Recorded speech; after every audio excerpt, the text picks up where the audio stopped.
Saan man din siya? Saan mo picture? Ayan, yan magpa-picture. Ayan ang magpa-picture pala.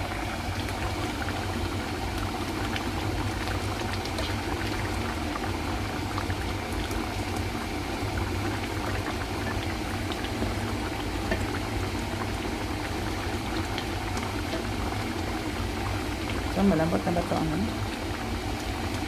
Hindi malambot na.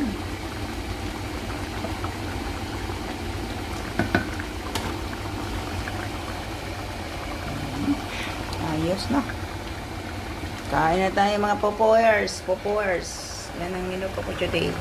Tapos, serve it. Noodles. Ayan ang menu natin for today.